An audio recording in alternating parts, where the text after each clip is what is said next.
పులివెందుల ఘటనపై వైసీపీ అధినేత వైఎస్ జగన్ ఆరా తీశారు. వైసీపీ నేతలతో ఫోన్లో మాట్లాడిన జగన్ టీడీపీ శ్రేణుల దాడిని ఖండించారు. దాడులకు సంబంధించిన వివరాలు తెలుసుకున్నారు. అధికారాన్ని అడ్డుపెట్టుకుని అడ్డదారుల్లో గెలవాలని ప్రయత్నిస్తున్నారని పులివెందుల నేతలతో అన్నారు. దీన్ని బలంగా తిప్పికొడదామని సూచించారు.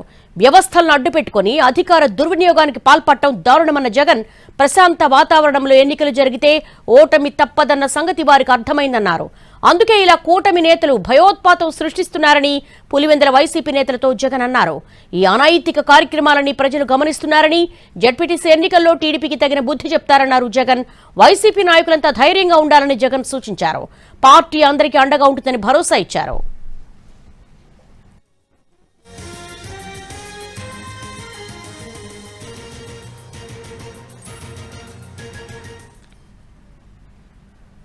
కర్నూలు రేంజ్ డీఐజీ కోయ ప్రవీణ్ వివాదాస్పద వ్యాఖ్యలు చేశారు. వైసీపీ నేతలు పత్యాపారం చేస్తున్నట్లుగా ఎన్నికల ప్రచారం చేస్తున్నారని అన్నారు. మరో ప్రాంతంలో ఎన్నికల ప్రచారం నిర్వహించడం వల్లే పులివెందుల్లో దాడులు జరిగాయన్నారు. చిన్న చిన్న గాయాలు తప్ప ఎటువంటి ప్రమాదం లేదని చెప్పుకొచ్చారు. వైసీపీ నుంచి టీడీపీలో చేరిన నేతల వల్లే ఈ దాడులు జరిగినట్లుగా ఆయన స్పష్టం చేశారు. పోలీసులకు సమాచారం ఇవ్వకుండా ఎమ్మెల్సీ ఎన్నికల ప్రచారానికి వెళ్లారని అంటున్న ప్రవీణ్తో మా ప్రతినిధి రమేష్ ఫేస్ టు ఫేస్.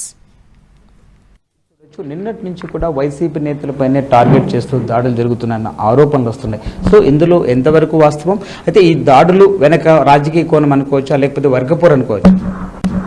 రాజకీయంగా వర్గపోరు అనేది ప్రధానంగా కనిపిస్తుందండి. ఇటీవల కాలంలో ఈ ఎన్నికల నేపథ్యంలో గత కొంతమంది ఎప్పుడూ కూడా జనరల్లీ లోకల్ బాడీ ఎలక్షన్ టైంలో ఏంటంటే పార్టీ వీళ్ళు అటు వాళ్ళు ఇటు వాళ్ళు అటు మారుతుంటే జరుగుతాయి. సో మరి ఇక్కడ కొంతమంది వైసీపీలో ఉన్న వాళ్ళు టీడీపీలో జరగటం ఈ నిన్న దాడి జరిగిన వ్యక్తి నిన్న దాని మీద పూర్తిగా ఇంకా మనకు కొన్ని విషయాలు తెలియాల్సి ఉంది. ఈరోజు అయితే మాత్రం పూర్తిగా కూడా ఇది వాళ్ళ యొక్క అత్యుత్సాహం తప్పితే వేరేదేమీ లేదు. కనంపల్లిలో వారికి ప్రచారానికి అనుమతి ఇవ్వడం జరిగింది. నల్గొందవారిపల్లిలోనేమో టీడీపీ వారికి ప్రచారం చేసుకోవటానికి ఈరోజు అనుమతించడం జరిగింది. ఈ పోలీసు వారికి ఎటువంటి సమాచారం ఇవ్వకుండా ఈ ఊరు వెళ్ళి ఎవరైతే పార్టీ మారినారో వారి ఇంటికి వెళ్ళారు. వెళ్ళి ఏం మాట్లాడారనేది మనకైతే వాస్తవంగా తెలియదు. టీడీపీ వారు అయితే వీళ్ళు వచ్చి భయభ్రాంతులకు గురి చేశారు, మేము దాన్ని అడ్డగించడానికి వెళ్ళిన క్రమంలో ఈ గొడవ జరిగిందని చెప్తున్నారు. గొడవ అయితే కొద్దిగా ఆస్తి నష్టం అయితే జరిగింది. కారును ధ్వంసం చేశారు, చిన్న స్వల్ప గాయాలని. సో ఇదేంటంటే మనం చెప్పేది, మేము పోలీసు వారు సూచించేది ఏంటంటే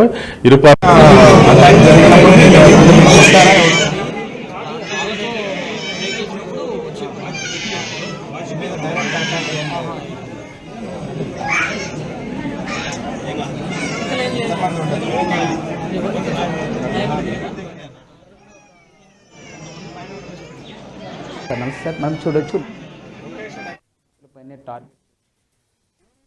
వస్తున్నాయి. సో ఇందులో ఎంతవరకు వాస్తవం?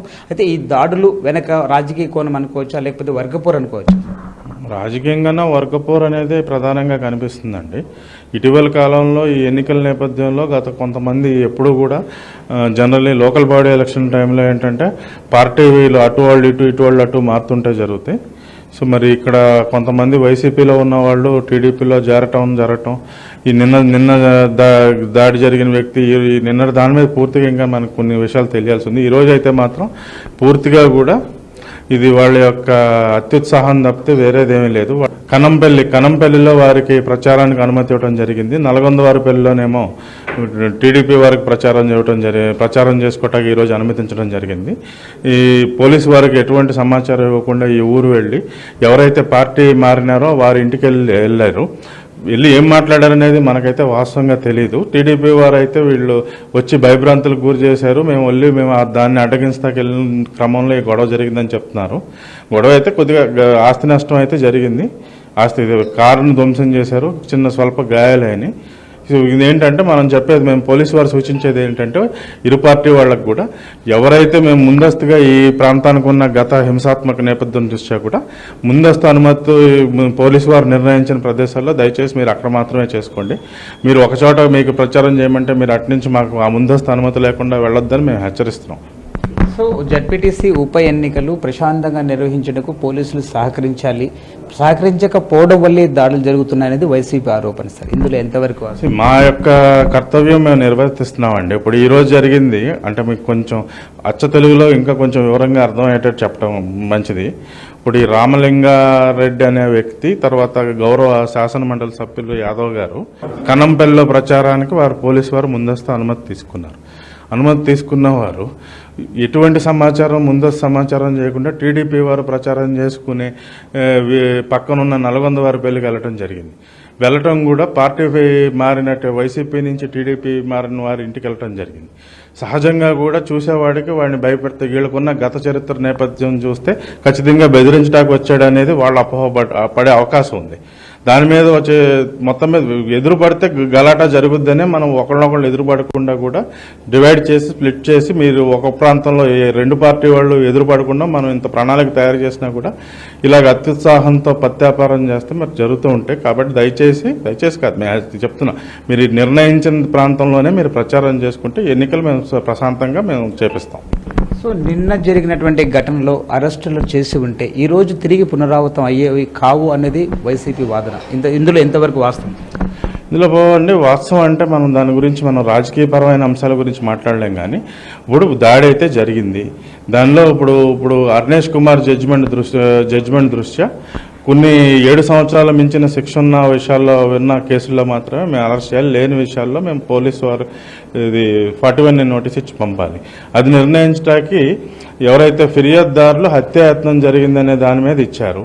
డాక్టర్ గారు నుంచి ఎటువంటి వూండ్ సర్టిఫికేట్ మనకి ఇంకా రాలేదు. వూండ్ సర్టిఫికేట్ వచ్చిన తర్వాత దానిపై నిర్ణయం తీసుకుంటాం.